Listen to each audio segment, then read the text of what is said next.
Et nous sommes en ligne avec le président de la Fédération des syndicats pharmaceutiques de France. Bonjour Philippe Besset. Bonjour à toutes et à tous. Est-ce que les pharmaciens aujourd'hui sont en mesure d'assurer ces nouvelles missions si elles sont actées ? Évidemment. Je ne dirais pas dans les prochaines semaines, parce que nous sommes complètement embolisés par la lutte contre le Covid et contre Omicron sur ces mois de janvier. Mais effectivement, j'espère bien que nous allons sortir de cette pandémie, et le virage de la prévention a été probablement le fait majeur de la santé publique en France ces 2 dernières années. Et oui, nous serons en capacité de faire ces missions de dépistage et de prévention sur toutes les maladies à partir de l'automne, on dira. Et concrètement, qu'est-ce que ça implique ? Ça demande plus de temps, plus de moyens ? Les avez-vous ?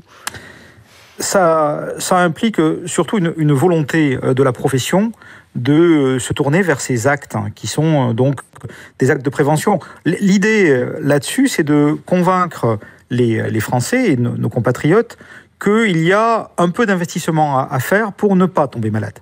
Jusqu'à présent, et on le voit bien parce qu'on voit bien les réticences que ça provoque dans une partie de la population, on dit c'est pas grave de tomber malade, on sera soigné. Eh bien, il faut changer ce paradigme et dire, eh bien non, il faut faire des efforts d'hygiène, de vaccins, de certains dépistages pour ne pas tomber malade. Et oui, c'est la place que revendique la pharmacie dans les années à venir. Ça veut dire plus de santé, plus de prévention, moins de commerce ? C'est exactement le sens de la convention précédente qui nous a enlevé en fait le système de marge sur le médicament, puisque nous sommes désormais payés à non horaire également, comme les médecins et les infirmiers, sur notre acte principal qui est l'acte de délivrance du médicament. Et donc maintenant, c'est un pas de plus effectivement vers la santé. Et effectivement, vous savez, les pharmaciens, ils sont formés pour ça. C'est un diplôme universitaire de santé que nous avons, pas un diplôme universitaire de commerce. Et donc il était urgent de faire ce virage. Et il faut un suivi aussi. Quand on se fait vacciner, il faut veiller au rappel. Ça, c'est le médecin qui le fait. Alors, c'est personne, en réalité, malheureusement.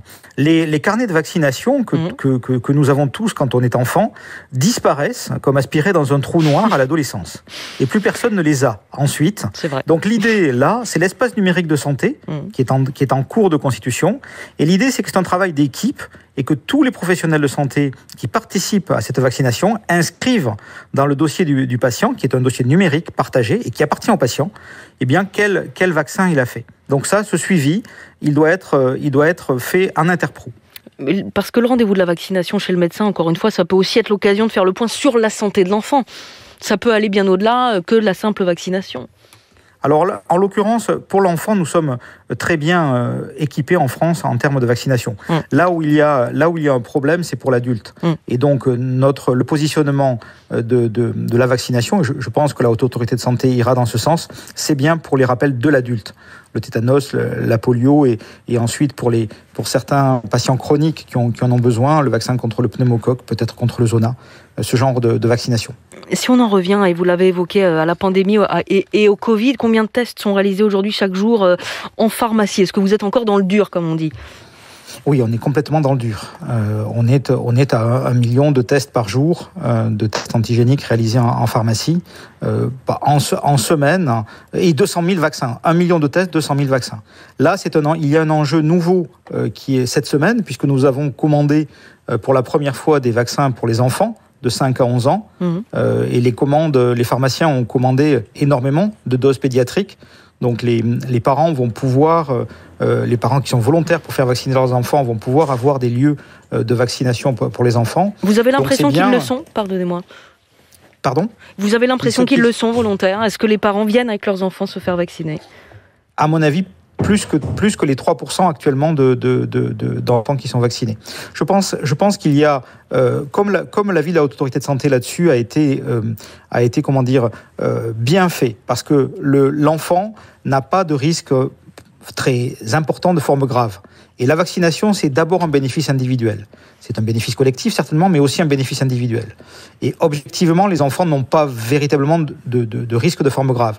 Donc les parents se disent, ce n'est pas la peine de vacciner les enfants. Mais certains le souhaitent quand même.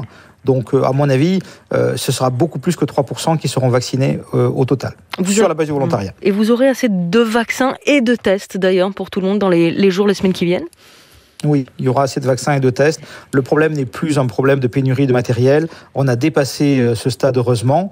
On l'a dépassé, à mon goût, trop tardivement, parce que au printemps dernier, le sujet, c'était effectivement le manque de tests et le manque de vaccins. Mais là, nous n'avons plus de problème de cet ordre-là. Philippe Besset, merci beaucoup de nous avoir accordé ces quelques minutes.